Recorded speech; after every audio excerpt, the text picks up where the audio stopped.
Гэхдээ та бүхнийхээ энэ өдрийн амгалан айлтгая Ерхэнцэг манай нэвтрүүлгийн ээлж дугаар үгээр эхэлж байна. Би ингээд энэ удаагийнхаа гишүүнг зочныг танилцуулъя. Хадагтай Баасан Жаргал улсын их хурлын гишүүн эрх зүйч мэргэжилтэй ийм ирхэн байна. Сайн байцгаана уу? Баярлалаа. Таныг бас өнөөдрийн ярилцлаганд ирсэн. За баярлалаа. Тэгээд гишүүнтэй би 2 хоногийн өмнө олбогдсон. За 3 юм өнөөдөр чи 1-р өдөр 5-р өдөр холбогдсон. Тэгээд зөвшөөрсөн. Гэхдээ ингээд нөгөө их ажилтай байдаг учраас миний завтай цаг бол өглөө ирчүүл гэсэн. Тэгээ за тгийгээд бид хоёр одоо яг 7 цаг 40 минутанд энэ бичлэгийг хийгээд сууж байгаамаа тий. Тэгэхээр би зүгээр энэ дээр юу гэж хэлэх гээд байна гэхээр яг манай нэвтрүүлгээр би бас энэ гишүүдийг бас урьж оруулдаг. Тэгээд тэдний маань бас цав за муутай байдаг учраас Баасан Жаргал гишүүн шиг бас өглөө ирц ирээд босч ирээд ингээд бас оролцохын боломж байгаа юм байна шүү. Би ч бас тэрийг урд нь өөрөө бас ягаад ч боддгүй байсан юм байна. Тэгээд ийм байгаа. Тий. За баярлалаа. Тэгээд одоо зав гаргаад үрээд ирсэн. Ингээ би энэ удаагийнхаа нэвтрүүлгийн зочныг та бүхэндээ товч танилцуулъя. За 2004 онд их засаг сургуулийг эрх зүйч мэргэжлээр бакалавр зэрэгтээ төгссөн. 2009 онд санхүү эдийн засгийн дээд сургуулийн бизнесийн удирдлага мэргэжлэр бакалавр, 19 онд Моисийн хууль зүйн сургуулийн магистрантурыг төгссөн. Одоо сурж байгаа гэсэн. Одоо сурж байгаа. Зөв. За уучлаарай. Зүгээр. За ажилласан байдал нь юм байна. 2006 онд өмгөөллийн үйл ажиллагаа эрхлэх тухай зөвшөөрлийг авч ажиллаж эхэлсэн байна.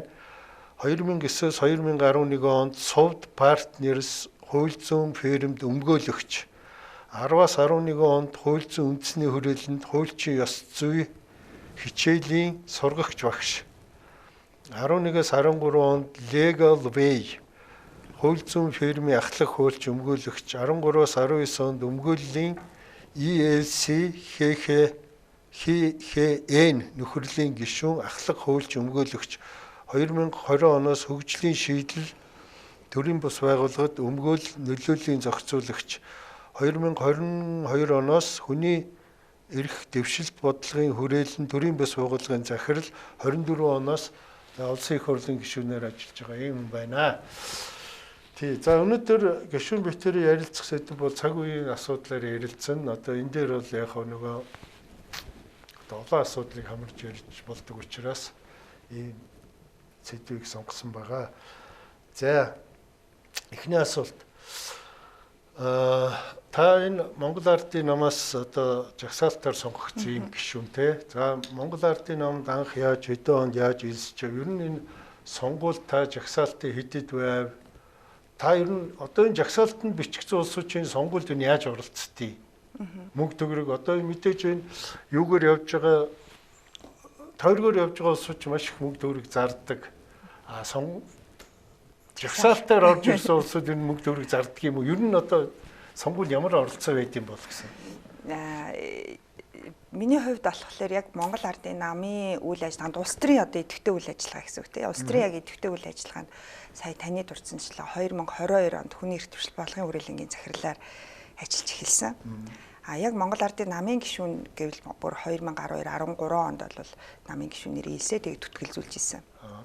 Тийм. Тэгээд 22 онд болохоор Монгол Ардын нам 30 дугаар их хурлаа хийгээд тэгээд тэр хурлаараа ер нь бол Монгол Ардын намын нэг одоо үндсэн гол чиглэл бодлого нь бол хүний эрхийн асуудлаар бол идэвхтэй одоо бодлогоо бол хэрэгжүүлнэ гэдэг агуулгаар ийм бодлого дэвшүүлээ. Тэгээд тэр бодлогынхаа хүрээнд яг энэ хүний эрхийн чиглэлийн ийм судалгааны одоо think tank байгууллагыг намынхаа дээргээд байгуулъя гэх. Тэгээд ингээд мэргэжлийн одоо хүн бол зайлшгүй хэрэгтэй. Энэ дэр бол яг илүү улс төрийн туршлага гэхээс илүү мэргэжлийн эксперт хүнийг авчирч ажилуулъя гэдэг. Ингээд амраа эсхлэн даргын зүгээс надад санал тавиад ингээд анх бол намын одоо идэвхтэй үйл ажиллагаанд бол орж ажиллаж исэн гэсэн үг тий. Тэгээ манай хуульчдын хувьд бол яхаа улс төрийн үйл ажиллагаанд орохоосоо ер нь нэг жаахан ингэж нөгөө зайтай байдаг төрлийн хүмүүс шүү дээ тий. Гэхдээ миний хувьд бол бүхэл бүтэн ийм одоо 200 тухайн үед бол 280 мянган гишүүнтэй гэж хэлсэн намыг Тэгээ 280 мянган гишүүнтэй нам хүний эрхийн тухай ярих гэж байхад би яагаад үгүй гэж хэлэх ёстой юм бэ гэж бодож би бол энэ саналыг болж өгсөн.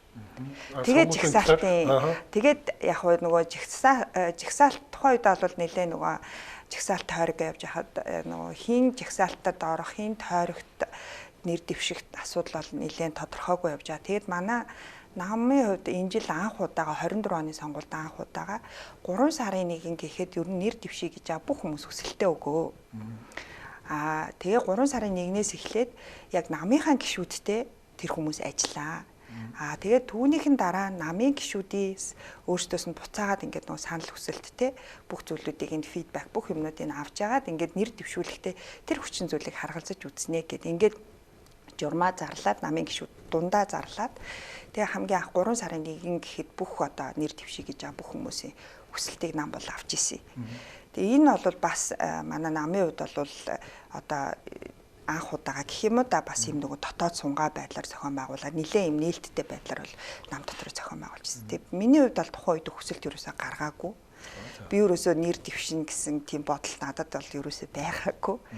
Тэгээ ямар ч хэсэн сонгуульд дуустал хариуцлагатай бол энэ ажлаа бол хийн. Дээрэс нь төв намын сонгуулийн төв штабын хуулийн одоо бүх ажлын хэсгийг бол ахалж ажиллаж исэн. Тэгэхээр нөгөө бүх 21 аймаг гэдэг ингээд яг нөгөө тэр ажиллаа л илүү сайн хийндэл гэсэн тийм бодолтой байсан. Тэгээд ер нь бол жигсаалтад миний нэр орж байгаа нь бол айгүй гинтийн байсан. Надад бол ямар нэгэн байдлаар одоо жигсаалтанд орно тэгэхээр тгий шүү ингийн шүү гэсэн ямар нэгэн болзол нөхцөл урьдчилсан тийм яриа тохирол ерөөсө болоогүй гэсэн үг тийм. Тэгээд тэрийг уучлаарай. Одоо өөрөө чинь жигсаалтын тэдэд орлоо шүү гэдгийг одоо танай намын дараа оюун эрдэнэ тэр үед отооч байгаа хэлсэн үү? Эсвэл энэ нөгөө би нөгөө ерөнхий нарийн бичгийн дараа гамар баясгалан байсан тэр үед те. Тэр хүний оролцоо хэрэг байсан юм бол гэж. Намын удирдах зөвлөл дээр яг энэ хамгийн нөгөө эцсийн нэр дэвшигчдийг бол удирдах зөвлөл дээр шийддэг. Тэгээ би нөгөө удирдах зөвлөлийн гишүүн биш болохоор яг тэр доторх процессыг бол яг нарийн сайн хийж мэддэг байгаа. Гэхдээ намын удирдах зөвлөл дээр бол за ямар ч байсан нам өөрөө анхнаасаа нөгөө үндсэн хуулийн нэмэлт өөрчлөлттэй үеэр яг нөгөө жигсаалтын тухай ч гэсэндээ яригдж байхад нам дээр яа судалгааны хийжсэн судалгаанууд бодлого нь хаашаа байсан бэ гэвэл ерөөсөө энэ дээр илүү улс төрчид гэхээс илүү нөгөө 2012 оныхоо бас нөгөө жигсаалтын одоо сургамжийг бас тухайн үед бол нэлээд яригдчих одоо судалгаанууд нь хийжсэн гэсэн үг. Тэгээд 12 онд болоод одоогийн ингээд байгаа бусад одоо улс орнуудын жигсаалт дээр гарч байгаа том алдаа нь өөрөө юу юм бэ гэвэл маш их юм нөгөө улс төрийн лидерүүд те мөнгөний хүчин зүйлээр энэ нөгөө жигсаалтыг гаргаж ирсэн өөрөө эргээд энэ нөгөө сонгуулийн тогтолцоонд итгэх итгэл дасар их сөрөг нөлөө үзүүлдэг юм байна гэдэг судалгаа маш их гарч ирсэн байхгүй. Тэгэхээр энэ нөгөө жигсаалт гэдэг энэ жигсаалтын гишүүд энэ жигсаалтыг нам өөрөө гаргахдаа илүү ардчилсан бөгөөд дээрэс нь илүү одоо нөгөө санхүү мөнгөний хүчин зүйлээс аль болох ангид байж иж энэ нь өөрөө үндсэн хууль маань өөрөө илүү амьд биелээ болох юм байна гэдэг бодлого бол явж ирсэн. Тэгэхээр тухайн үед бол би ч гэсэн хувьдаа бол яг айхтар намын одоо санхүү мөнгөтэй одоо мөнгө өгөөж жагсаалтад орно гэхээс илүү нам бол эксперт байх ёстой. Илүү одоо өөр хүчин зүйлүүдийг бол харгалзаж үзнэ гэдэг нь бол айгүй тодорхой бодлогын хувьд бол айгүй тодорхой гарсан байсан. Зүгээр яг хинбэ гэдэг нь бол тодорхой гараагүй. Тэр нь яг удирдах зөвлөлтөөр бол шийдвэрлэгдсэн юм асуудал. За баярлалаа. Тэгээд нөгөө сонгуульд хэрхэн оролцдгийг өөрөөсөө мөнгө гаргадаг юм уу? Гаргаагүй. Одоо үнээл явж тийш мөнгө санхүүгийн хувьд бол ерөөсөө мөнгө гаргаагүй. Одоо би өөрийнхөө хувьд гэсэн үг шүү дээ тийм мөнгө санхүүгийн хувьд ерөөсөө гаргаагүй. Манай жигсаалтын бусад гишүүдийн хувьд ч гэсэндээ бас адилхан. Яг хөө энэ нь эргээд нэг талдаа сайн зүйл боловч нөгөө талдаа илүү нөгөө намын одоо нам дотор олон жил одоо нэр дэвшнэ гэж бодож байгаа тий амбицаа илэрхийлж байгаа ийм одоо олон гишүүдийн үед бол жаахан сэтгэл дундуур одоо зүйлээс болсон байж бол магадгүй ер нь бол болсон ч байх гэж бодож байгаа таамаглаж байгаа тий тэгэхээр бидний хувьд бол ямар нэгэн одоо мөнгө санхүүгийн гэхээс илүү бид нар яг өөрсдийнхөө чадах энэ хүртэл цуглуулж ирсэн тий өөрсдийнхөө чадах зүйлээ энэ улс их орныхоо төлөө л зориулна гэж орж ирж байгаа. Ойлголоо баярлалаа. За одоогоо л асуудалтай орно хоёлаа. За энэ улсын хурал дээр засгийн газар дээр одоо нэлээд бужигнаантай байна. Шинэ ерөнхий сайдаа таавхан ямарч байсан томилоод авлаа. Тэгээд ингээд шинэ ерөнхий сайд маань одоо кабинетаа байгуулъя гэж ингээдэл одоо баахан бужигнаа өсөд эхэлсэн.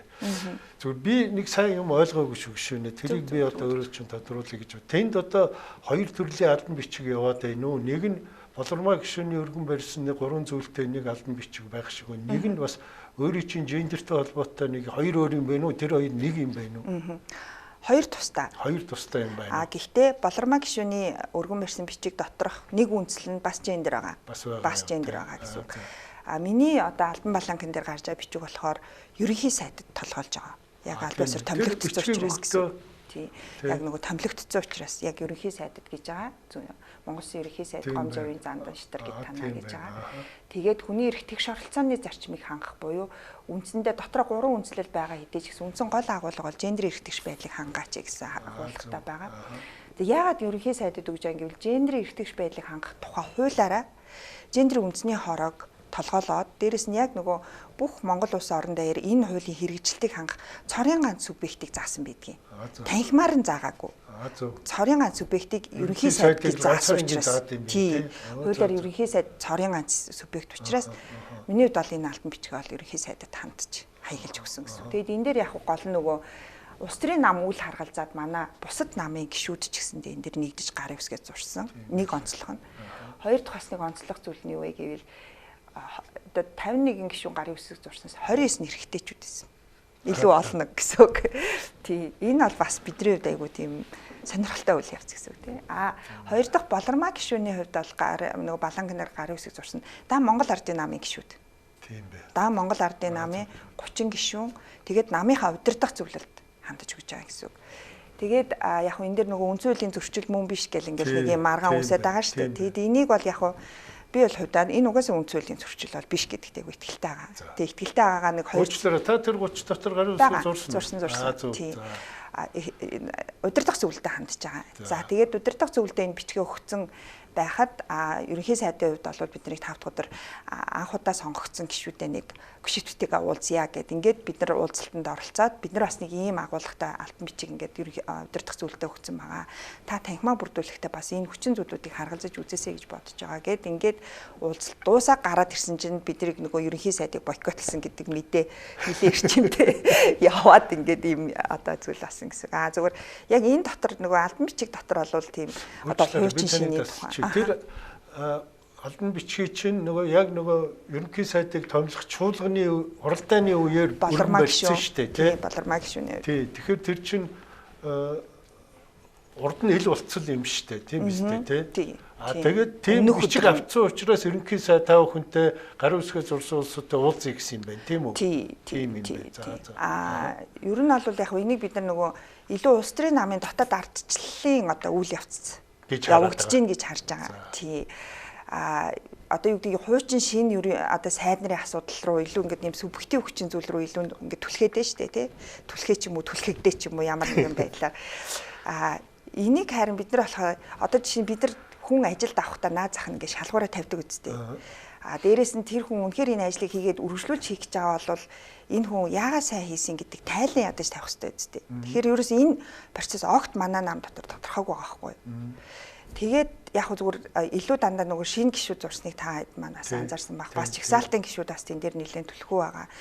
Бидний хувьд юу одоо ямар хүсэлт байгаа вэ гэвэл энэ процесс шалгуур тодорхой, ил тод тий байх ёстой.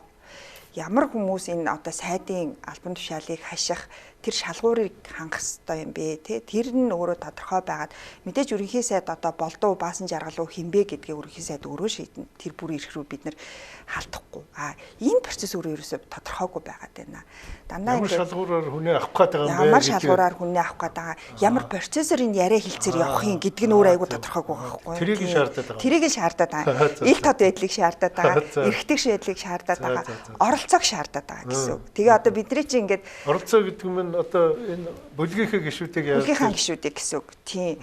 Бүлэг дээр одоо жишээ нэг өдрийн даваа гарагийн 10 цагт бүлгийн хурал болдог. Тэгээ бүлгийн хурал дээр асуудлыг танилцуулаад ярилцах энэ процесс өөрөө хитрхи ийм нөгөө танилцуулгын хэм маягтай.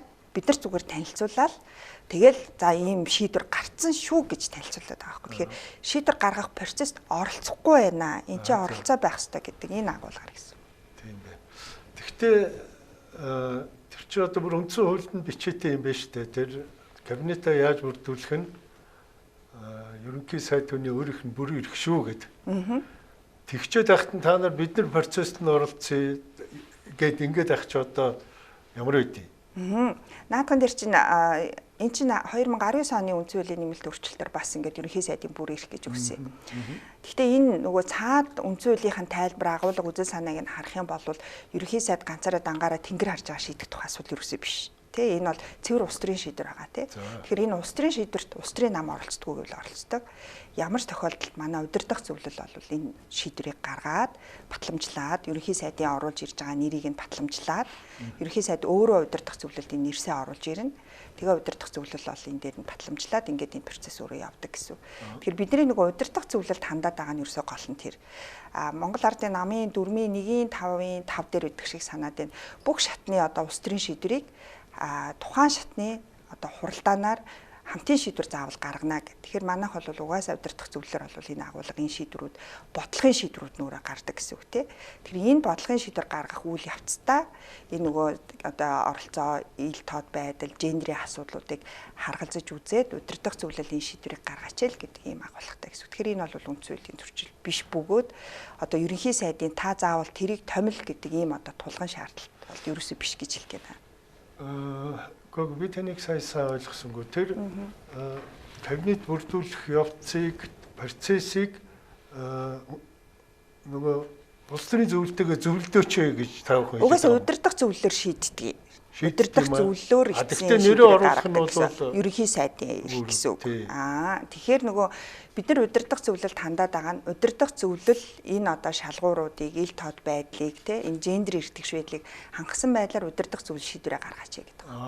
Хэрвээ бид нар бичгээ ерөнхий сайдад өгсөн бол одоо ерөнхий сайдад хаягдсан бол энэ бол магадгүй үндсүүлийн зөрчил те. Тэгэхээр бид нар яг нөгөө хамтын шийдвэр гаргадаг нөгөө улс төрийн намын дотоод аль бие усны институттэй бид нар өгж байгаа гэсэн үг байхгүй.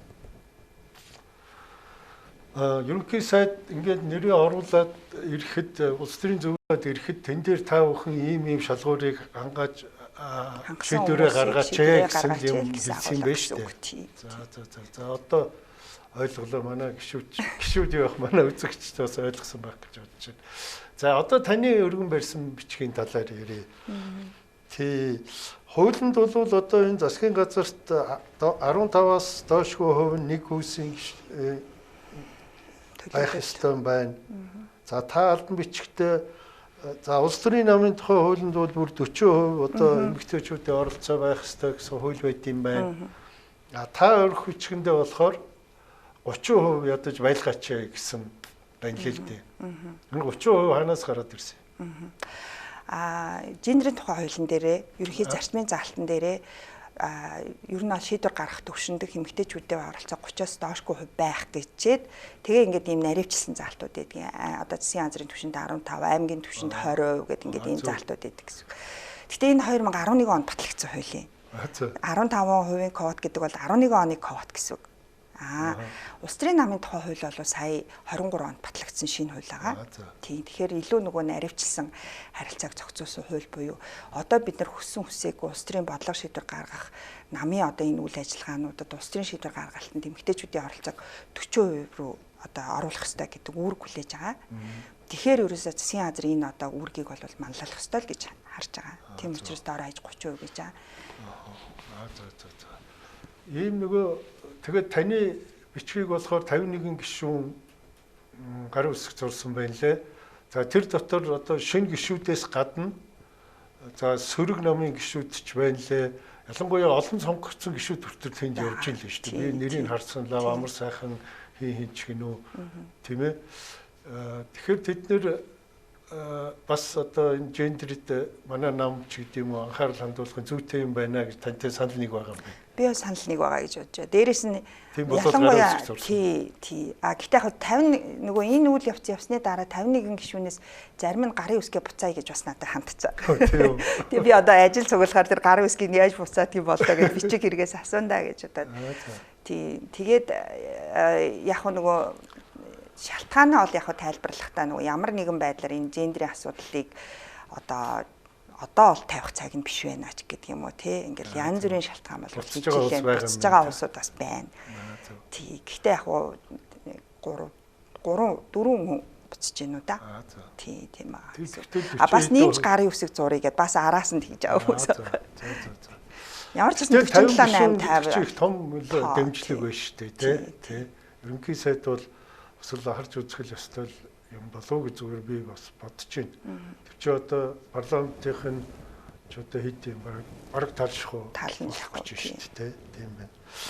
За одоо нэг ийм асуулт байна. Зүгээр та уучлаарай.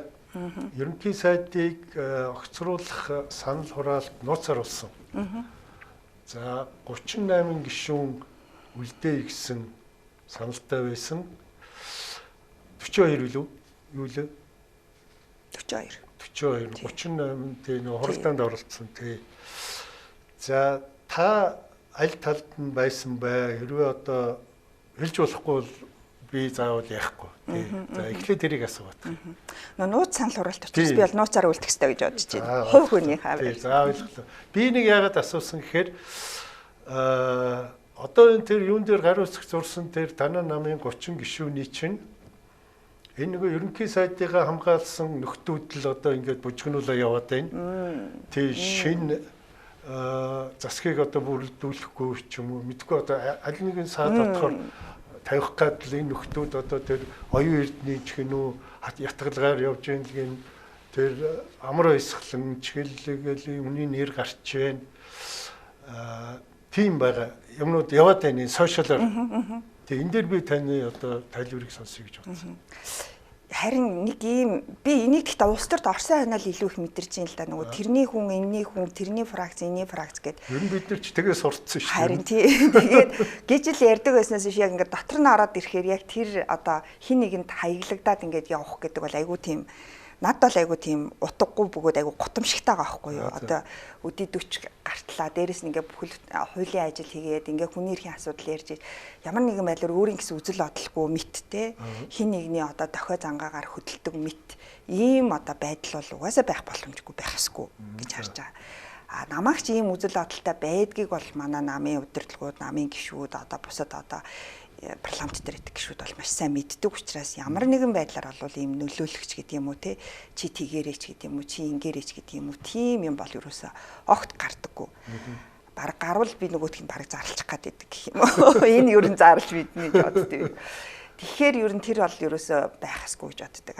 Хоёрдугаар гэвэл энэ одоо улс төрийн намын дотоод ардчлалын асуудлыг ялангуяа тэр нөгөө улс төрийн шинжилгээ ухааны талаас нь л би зүгээр хэлж байгаа шүү. Би гэхдээ тэр айхтар шинжилгээ ухааны ном зохиолыг бол айхтар гүн гүнзгий уншиж судалж үнэхээр чадаагүй.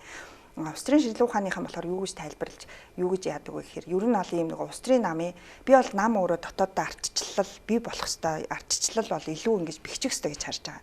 Манай намын айгүй том сул тал бол тэр их нөгөө одоо юу гэдгийг ийм нөгөө удирдлага төвтэй гэх юм уу да тий. Тэгэхээр энэ асуудал өөрчлөгдөж яах гэж бид нар орж ирсэн бэлээ гэдэг чинь бидний оролцоог тий бид нартай хамт энэ шийдвэр чинь гаргая л гэж оролцуулж байгаа болохоос биш бидний гаргасан шийдвэр дээр та нар конов дараад байл гэж оролцуулаагүй байна тий. Тэгэхээр энэний утга учирыг хангахын тулд бид нар улс төрийн нам бол дотоод ардчлал хангах хэрэгтэй. Тэгэхээр ердийн үеийн дотоод ардчлалын асуудлыг ярихлаар маш их ингээд ийм нүл гэл тий тийштэй тэглгүй яах вэ гэл ингээ өнгөрдөг байхгүй. Тэгэхээр яг ийм нэг улс төрийн одоо томилгооч гэдэг юм уу томоохон улс төрийн бодлого шийдвэр гаргах энэ үйл явцад энэ дотоод ардчлалын асуудлыг тавьснараа илүү нөгөө удирдлагын анхаарлын төвд орж нэрэ манай намын энэ одоо тэг үйл ажиллагаанд удирдах зөвлөлийн үйл ажиллагаа бүлгийн үйл ажиллагаанд гишүүдийнхээ оролцоог бид нар хэр хангаж байгаа вэ гэж хараасаа гэж бодож илүү бас энэ акцийг бол өргөнүүлж байгаа гэж би ойлгомжтой харж байгаа учраас айгүй ихтгэл үнэмшилтэйгээр бол энд гар үсгэж зурсан.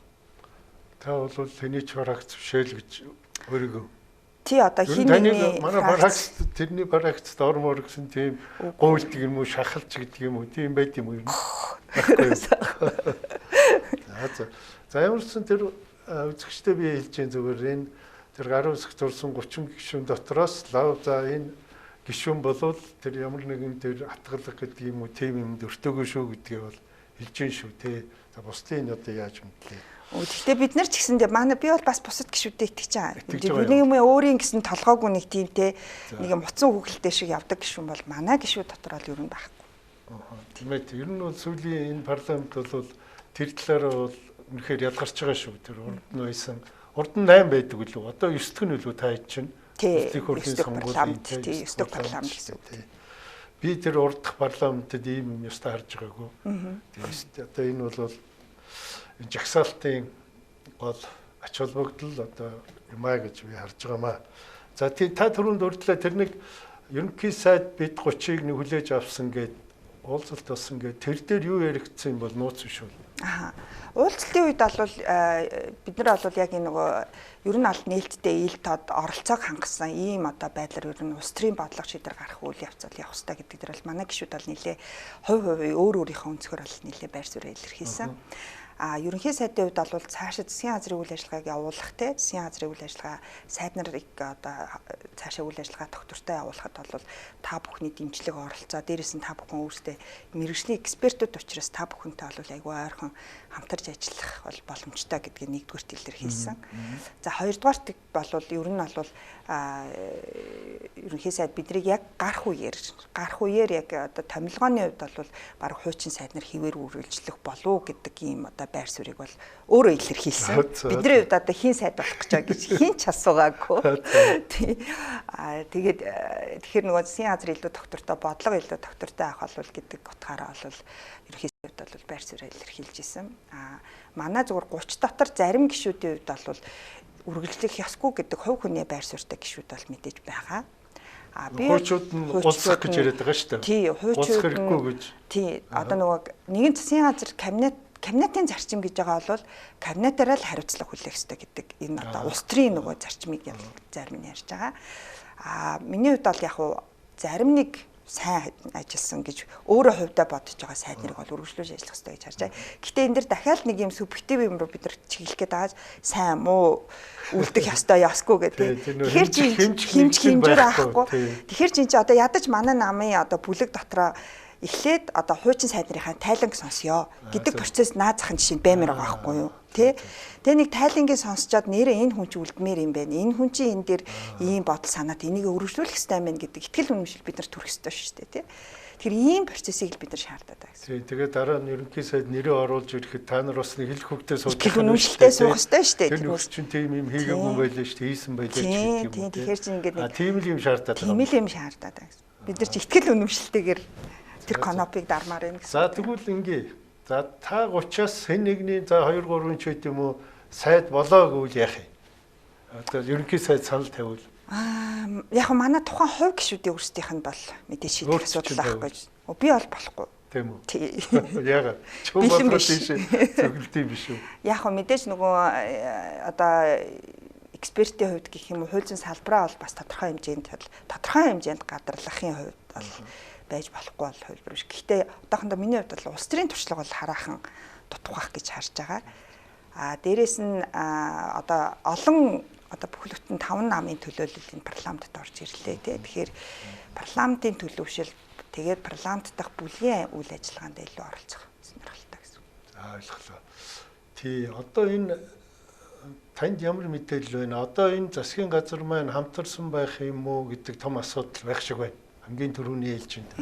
За ардсан намыг бол оруулахгүй гэдгээ танаа баг хурал шийдтсэн болохоор оруулахгүй байх гэж би бол бодож байна. За үлдсэн нэг 3 нам байгаа тийм. Энэ 3-тайгаа хамтрах юм уу эсвэл дангаараа явах ч гэсэн нэг юм үзэл бодол байна. Энэ талаар танаа нам дээр одоо гişүүд юуны хооронд яригдж байгаа юм байна уу? Бүлгэн дээр яригдж байгаа юм харин байхгүй. Байхгүй болохоор харин бид нар энийг шаардаад байгаа байхгүй яг яах гээд байгаа юм бэ? Тий. Тэгсэн мөртлөө одоо юу гэдгийг ингээд нөгөө дийл сул яриа. Дээрээс нөгөө сошиал дээр гарч байгаа юм болохоор нөгөө намын дарга нарыг бусад намууд уулзж ийн гэдэг байгаа байхгүй юу? Тэргүүн дэйд энтергээ зураг өргөтөгөө гараалгаа юм. Тэгэхээр тэр хаваар нэг яриа болоод байна да. Тэр энэ процесс өөр айгуу тийм дөрмийн босл байгаад байна л да. Дөрмийн бос байгаад байна тий. За.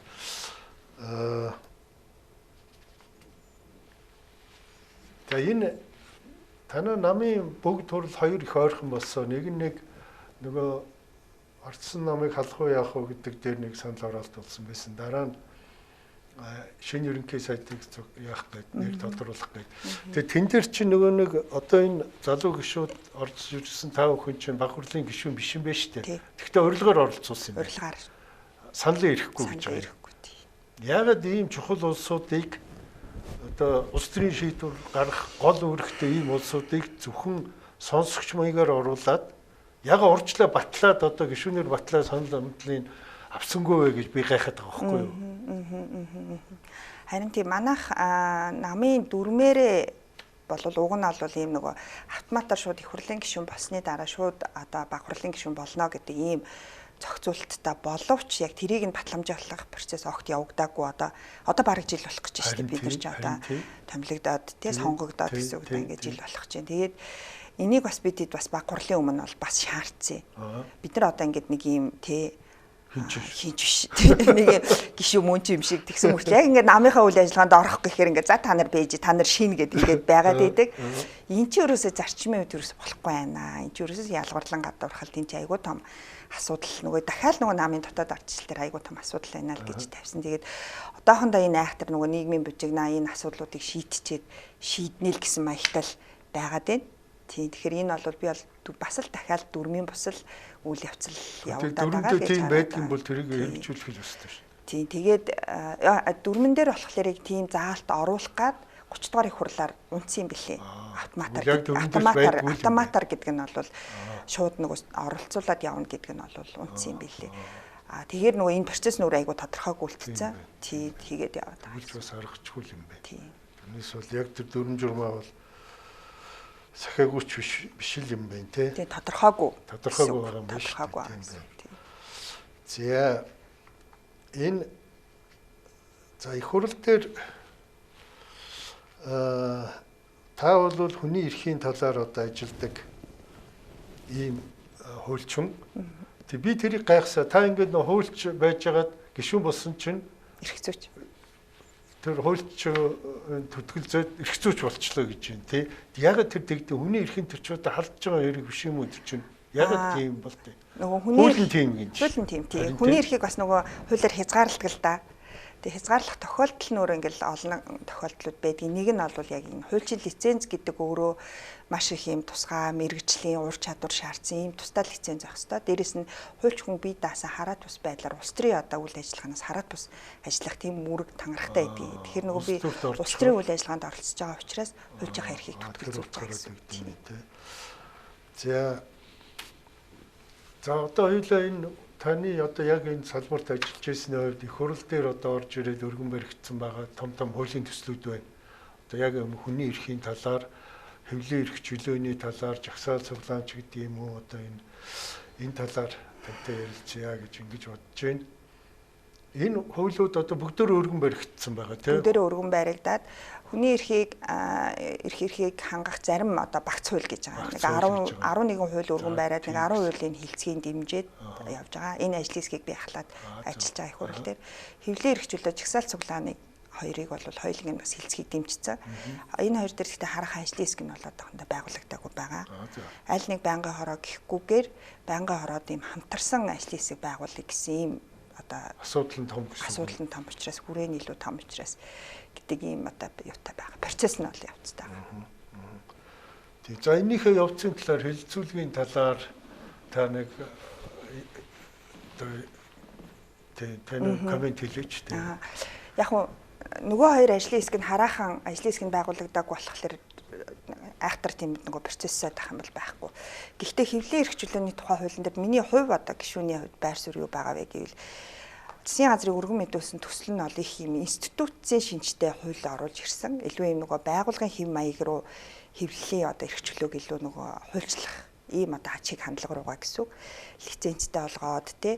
За тэгээд нөгөө ийм нөгөө одоо ёс зүйн асуудлуудыг хилцдэг байгууллагууд гаргаад гэдэг ингээд нөгөө ийм яг юм институт одоо ийм байгуулгын ийм зохион байгуулалт руу л илүү ингэж аваачих гэсэн ийм одоо хууль тогтоомж байгаа учраас би бол илүү тэрнийх нь бол би яхаа эсрэг одоо талдаа байгаа гэсэн үг. Засгийн газараас өргөн барьсан тийм. Засгийн газараас өргөн барьсан гэсэн. Танай гишүүд жишээлбэл одоо самбуу өөр жилээ нийлээд бас нэг ажлын хэсэг гарчаад бас нэг хуулийн төсөл байна уу байхгүй юу? Байх. Одоо бол ажиллаж байгаа юм. Ажиллаж байгаа гэсэн. Хэрвээ энэ ажлын хэсэг хэрхэн байгуулагдахаас хамаарат бид тусдаа тэр нөгөө хуулийн төслөө нөгөө боловсрол дуусаад хамт өргөн барих уу яах уу гэдгээ шийдэх гээд байна. Тэг хурал дээр чинь ингэдэг юм байна. Одоо нөгөө засгийн газраас өргөн барьсан төслөөс гадна гишүүд адилхан одоо агуулга адилхан одоо зорилготой хууль ах юм бол хоёр төслөө хоёуланг нь өргөн барьж агаад нэгтгэх ажлын хэсгээ нэгтгэж гаргадаг юм байна. Тийхгүй болохоор нөгөө засгийн газрын өргөн барьсан төслийн хүрээнд асуудлыг шийдэх юм байна. Засгийн газрын төсөл дээр хөндөгдөөгүй асуудлуудыг гишүүд их хурал дээр ирсэн хойно хөндөж болохгүй юм байна. Уучлаарай, тэр үзэл баримтлалын хувьд гэж нэг үг байна шүү дээ. Тэр чинь одоо таны сая ярьсан тийм. Гэхдээ энэ хүрээнд ч үү гэдгийг хүрээг нь үзэл баримтлалынхаа. Тэгэхээр нөгөө гишүүдийн хувьд алвал нөгөө яг үзэл баримталтай санал нийлэхгүй байгаа бол тусдаа төслөө боловсруулаад тэгээд хоёулангийн нэгтгэх замаар ингэж процессор одоо зөвшөлтсөл хийгдэж чинь гэсэн үг л дээ парламент дээр ингэж явд юм л дээ. Тэгэхээр бид хэдийн тэр чинь их хурлаар бас л одоо чуулганаар заавал окей хэлнэ шүү дээ. Хоёулангийн яагаад за нэгтгэх яана гэж тэгж явд юм л дээ. Тэгэхээр нөгөө энэ процесс яг энэ процесс бол явагдаж байгаа. Тэгээд яг хөө хэвлэлийн эрхчлөөний үед бол байр суурь нэгтгэн гэдэг бол их төвөгтэй юм билээ. Талуудын хувьд бол ч одоо бүр хоёр өөр юм орж ирж байна. Хоёр өөр концепцийн юмнууд орж ирнэ гэсэн үг шүү дээ. Тэгэхээр наад зах нь одоо жишээ нь хэвлэлийн одоо хэвлэл мэдээллийн байгууллагуудын өмчлөгчийн мэдээлэл ил тод байх юм уу байхгүй юм уу? Гэдэг дээр жишээ нь хоёр өөр байр суурьтай ах жишээтэй тий. За ил тод биш байна гэсэн бас юм байгаа юм байна. Ил тод байх ёсгүй гэж байгаа хэсэг байгаа гэсэн үг тий. Би бол одоо хувьдаа энэ бол ил тод байх ёстой гэж харж байгаа тий. Сэтгүүлчийн ёс зүйн асуудлыг жишээ нь яг аль биесны байгууллага шийддэг байх юм уу тий эсвэл одоо нийгэм өөрөө энийг ингээд нэг юм шалгуур шүүлтүүрээр явдаг байх юм уу гэдэг дээр дахиад ингээд 2 3 өөр байр суурь. Тэнгүүд хин энэ байгууллагыг байгуулах юм гэл ингээл асуудал гэл ингээд ийм юутай байгаа та. Тэгэхээр энэ дээр бол яхан маш болгоомжтой бөгөөд ямар нэгэн байдлаар зүгээр нөгөө төрийн зүгээс энэ эрх мэдлийг нь авчихгүй байх тэр нөгөө нэг дархлааг нь л айгуу сайн харж байх болох хэрэгтэй гэж хараад. Төр энэ дээр ямар нэгэн оролцоогүй байх тэр дархлааг л айгуу сайн хаах хэрэгтэй гэж байна. Тэгээд тэн дээр одоо нэг ийм заалт явна уу энэ сошиалд 5,000-аас дээш дэмжигчтэй болвол хэл мэдээллийн байгууллага гинэ энтер гэсэн юм нэг баахан шууглаа шүү дээ. Модон ч юм тийм юм байна уу тэр? Тийм залтууд байгаа. Байгаа юу те? Тэрийг одоо тэгээд сони энэ дээр. Тэр их төвхтэй харилцаа болох гэдэг юм. Тэгэхээр би бол хувьдаа бол илүү нөгөө ямар нэгэн байдлаар энийг хэвлэл мэдээлэл биш гин гэхээс илүүтэй ерөөсөө хэвлэл мэдээллийн эрх чөлөөнийх нь дархлаа тал дээр нь л их ерөнхий зохицуулттай ийм хууль байх ёстой гэдэг тийм байр суурьтай байгаад байгаа. Тэгэхгүй яг ингээл нэг ийм институцийн түвшинд гээд байгаа нэг юм ахгүй нэг ийм хайрцагт аваач чигээл нэг ийм хэв маягт оруулаад эхлэхээрээ л энэ дэр чинь төрийн оролцоо орол эхэлнэ гэсэн. Энийг яг 5,000 дагагчтай гэж үзэхүүгүй юу? Айгуул нөгөө 5,000 дагагч чинь жинхэнэ дагагч үгүй юу гэдгийг шалгаж иж энэ хүний хэвлэл мэдээллийн байгууллага гэдэг гинэгээл эхлэхээр төрийн оролцоо ороод ирэх байхгүй. Тэгэхээр л энэ нөгөө дархлаа өөр айгу хэврэг байна гэсэн. Тэгээд тэр энэ дээр ер нь тэр хэвлэлийн эрх чөлөөний дотор чинь энэ сошиалыг зохицуулах тийм заалтууд байна уу байхгүй? Зохицуултууд бол орж ирчээд байгаа юм. Ирчээд байгаа гэсэн үг тийм. Тэгэхээр энэ нь бол би бол хэвлэлийн эрх чөлөөний хуулиар дамжуулж сошиалыг бол зохицуулах бол би бол дэмий гэж харж байгаа. Тийм шүү дээ. Ер нь бол айгүйх сүрэг нөлөөлтэй гэж харж байгаа тийм. Улсууд ч одоо жирийн иргэн байхдаа бол сошиалор ч үст хамаагүй хүмүүн нүддэг яадаг байж байгаа. Өөрөө дарга болонгуудаа өө энэ сошиал ч ямар амир энийг ер нь хязгаарлахгүй болохгүй гэж ингэж эхэлдэг байхгүй. Одоо би жишээлбэл Нара гишүүнийг бит хоёр бас ингээ ярилцаа сууж явах. Манай хүн чинь гишүүн болоогүй байхдаа бүр амир л одоо улсуудыг чинь хатуугаар хэлбэл дормжилдэг л байсан шүү. Тэгээ өөрөө дарга болоод ороод ирэхэд нь өөрийн яасан чинь үгүй энэ сошиалистууд энд чинь энэ паспортын уулгарч гэнөө юу нээдэг болгож ингэ зохицуулах зөв юм байна гэж яриа сууж байгаа байхгүй.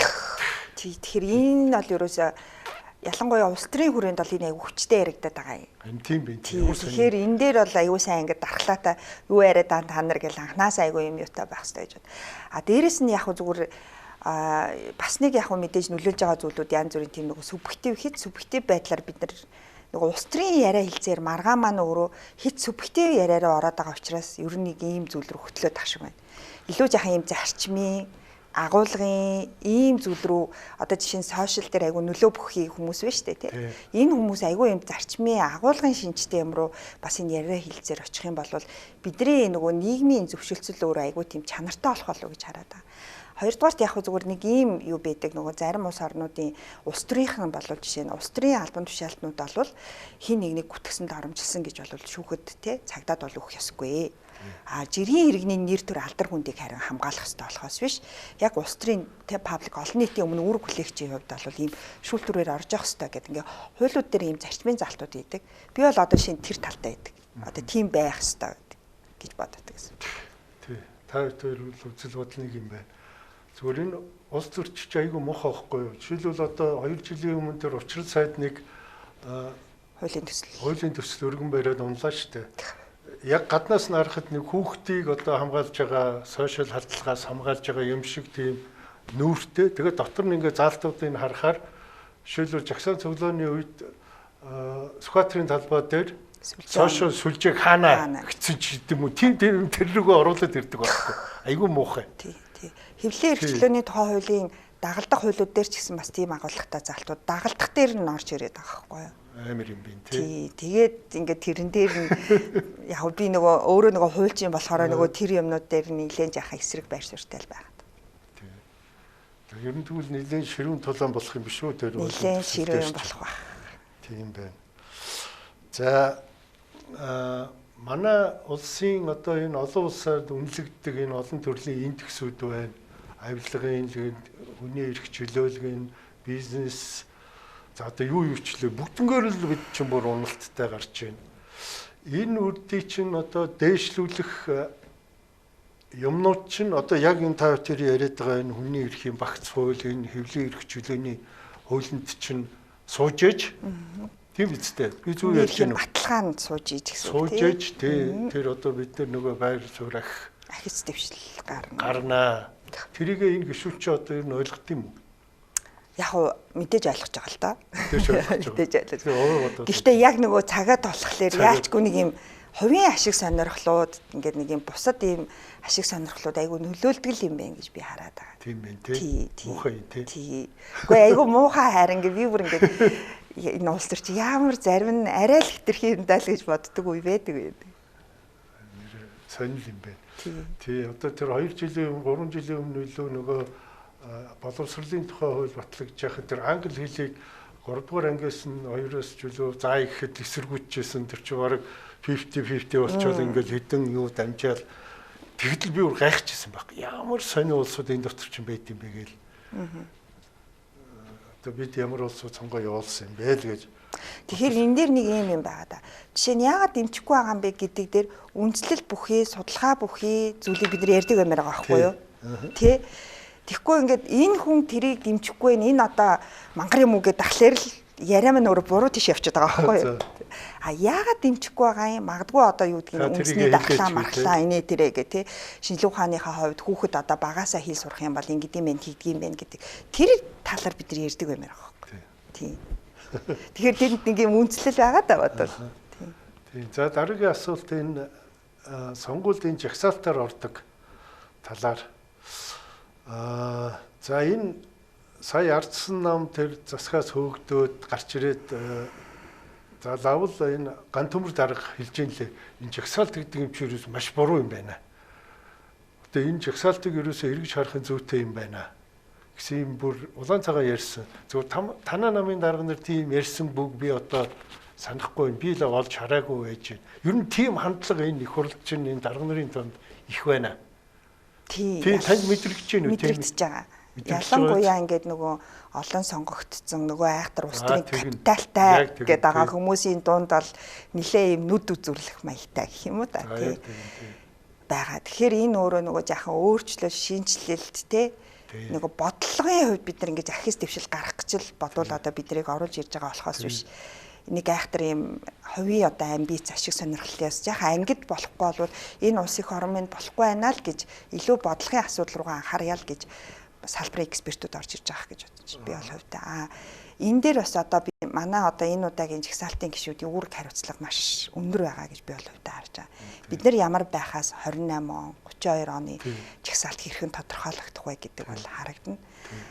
нийгмийн бас нөгөө хүлээлт, нийгмийн захиалга, нийгмийн хүсэл шаардлага та бүхнийг бас айгуу сайн идэвхтэй илэрхийлээсэй гэж хүсэж байгаа. Бид нар айгуу цөөхөлөө шүү дээ. Яг ингээд ярих юм бол тийм яг ингээд Ардчилсан намын жагсаалтын гишүүд, Монгол Ардын намын жагсаалтын гишүүд гэдэг ингээд тэгээ тэрэн дотор нь ингээд улс төрийн илүү туршлагатай хүмүүсийг хасах юм бол яг улс төрийн биш хэрнээ салбарынхан гэх юм бол баг манай намын хідэл илүү тунж үлдээд байгаа гэсэн. Тэгэхээр бид нар энэ дотроо бол яг ярих юм бол нэлээд цөөхүүлээ тоогоороо ярил тий. Гэтэ бидний дуу хоолой хүчтэй байгаад би бол хувьд айгу баяртай байгаа. Хэдий цөөхүүлээ ч гэсэн. Тийм. Тэр жагсаалтын энэ юу түрүүхөө одоо та хоёр ярьжсэн. Би бол маш их дэмжиж байгаа шүү. Энэ шал өөр өнцөг гэдэг юм уу, шал өөр уур амьсгал энэ их хуралч орж ирсэн. Энэ бол мэдрэгдэж байгаа шүү. Тэ энийг ястаа алдаж болохгүй. Зүгээр жагсаалт байх уугүй юу гэдэг маань бол байх бах. Ягаад тэгэхээр бид нар ч үндсэн хуулиндаа хийцэн учраас зүгээр тэрийг яаж сонгох уу гэдэг тэр дарга нарын эрх мэдэл хаашаа ирэх нь гэдгээс л их юм шалтгаан. Тэгэхээр яг намын ардчлал, дотоод арчил хэрэгтэй байгаад яг нөгөө сонгон шалгаруулчин ямар ах юм, журамчин ямар ах юм, ямар процессор ах юм, хин ерний жагсаалтууд дотор ордог ах юм гэдэг бодлого өөрөө тодорхой, ил тод юмэр байгаа байхгүй. Тэгэхгүй яг нэг дарга, намын даргын шийддэг асуудал бий болохгүй гэсэн.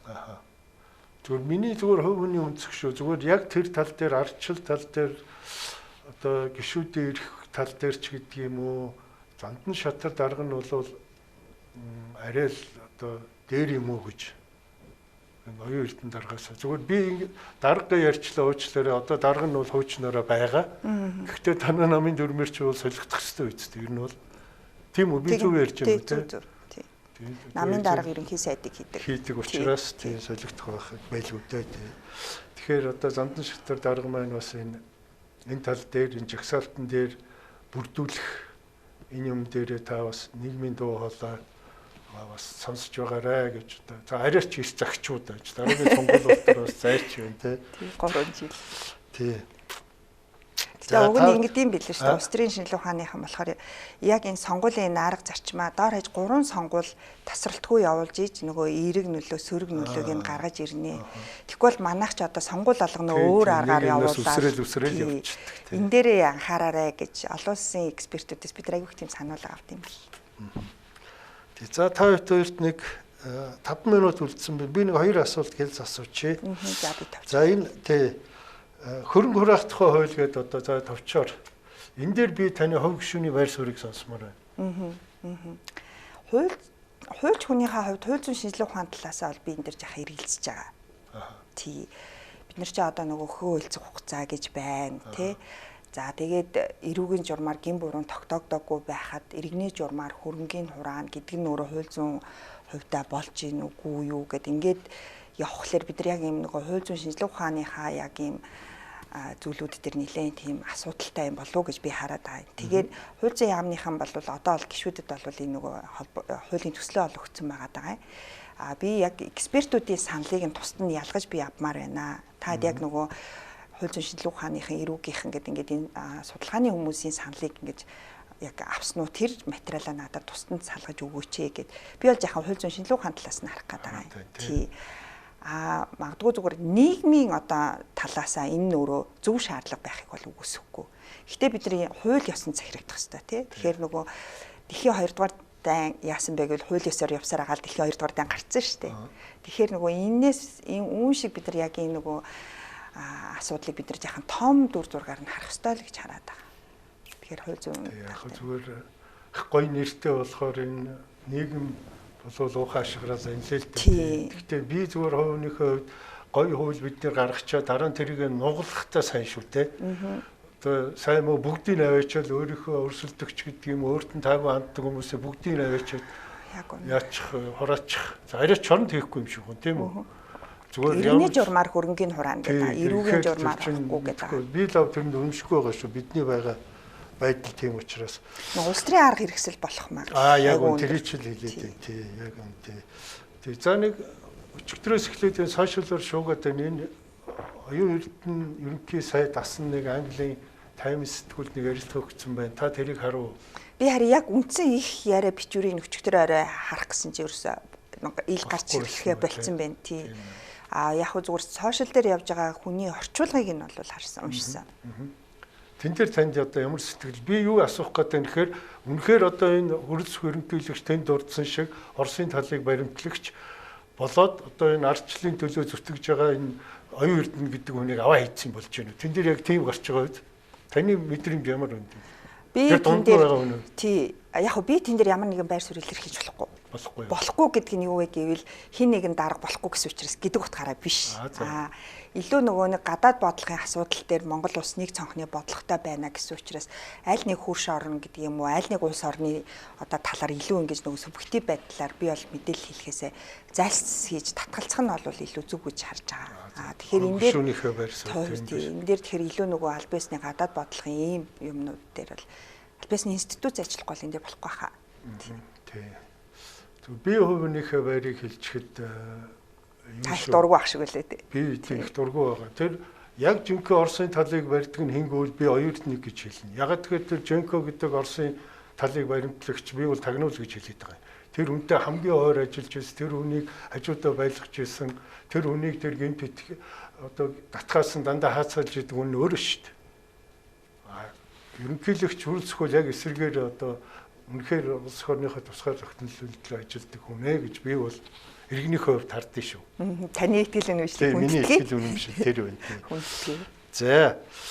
За тэгээд одоо 2 минут үлдсэн байна. Тэгээ энэ дээр одоо та өнөөдөр сая өнөөдөр ярьж өнжөөгүй юм байвал нэмж хэлэх үү? За одоо парламент одоо бид нар нөгөө парламентын ардчлал гэдгийг сонгодог парламент гэдэг үгээс би жаахан зайлсхийх гээд байгаа. Энэ үгийг бид нар бас их тийм дур зоргоор хэрэглээд ээж болохгүй. Энэ их болгоомжтой байх ёстой. Манай улсын хувьд бол илүү нөгөө парламентын ардчлал үндсэн хуульд парламент гэж тий. Энэ парламентыг бол бэхжүүлэхэд манай одоогийн байгаа мэдээж их хурлын гишүүд томоохон үүрэг хариуцлагатай байх ёстой. За түүнээс гадна иргэдтэйгээ бид нар хамт иргэдийн оролцоо, иргэний нийгмийн байгууллагуудын оролцоог бас энэ шийдвэр гаргах түвшинд оролцуулах энэ үүд хаалга илүү нээлттэй болох ёстой гэж харж байгаа. Тэгээ энэ дээр бол одоо санал шүүмжийг бол маш нээлттэй хүлээж авч хамтарч ажиллахад бэлэн гэж хэлэх гээд байгаа. Нөгөө намайг ашиглаарай гэдэг шиг надтай хамтарч энэ тал дээр ажиллах одоо тий хүмүүс байвал энэ дээр бол яг нээлттэй хамтарч ажиллах хүсэлтэй байгаа. Тэгээ таны хэлжсэн нөгөө энэ олон индексүүд яагаад унаад байгаа юм бэ гэдэг дээр иргэд иргэний нийгмийн оролцоотой шийдвэр гаргах гэдэг дээр бид нар ер нь яах ухралттай яваад байгаа. Тий. Тэгэхээр энэ нөгөө оролцоо гэдгийг бид нар айгүй өргөн хүрээнд харж ойлгох хэрэгтэй. Тэгэхээр энэ дээр хамтдаа баймаар байна л гэж хэлэх гэсэн. Тий баярлалаа. Ингээ бидний өглөө хүлээж авч манай студид сонирхолтой ярилцлага хийсэн. Танд баярлалаа. Таны цаашдын ажилд амжилт хүсье. Тэгээ би зүгээр нэвтрүүлгийн төгсөлд би бас баасан жаргал гишүүнд нэг хувийн талархал илэрхийлэх гэж бодсон. Тэр нь юу гэхээр та энэ нөгөө өвлийн морин уралдаанд хүүхдүүд унуулахыг эсэргүүцсэн, маш хүчтэй эсэргүүцсэн. Тэр засгийн газараас тогтоол гаргаад орон нутгууд өөрсдөө шийдгээд ингээд тогтоол гаргацсан байхад шүүхэн шийдвэртэй хизээж болохгүйгээ шүүхэн шийдвэр гарчаад байхад манай засгийн газар сөрж очиод тийм тогтоол гаргачихжээ шүү дээ. Аюу сонин. Тэгээ тэн дээр та маш хатуу байр суурьтай гишүүдээч нэлээд уриалж ингэж одоо ажилласан. Тэн дээр би иргэний хувьд танд болон тэр улсуудад талархал илэрхийлж байна. Маш их баярлалаа. Үүнийг ойлгож байгаад маш их баярлалаа. Үзэгчтэй манай өнөөдрийн нэвтрүүлэг үгээр өндөрлөж байна. Дараагийн дугаараар уулзтраа түр баяртай.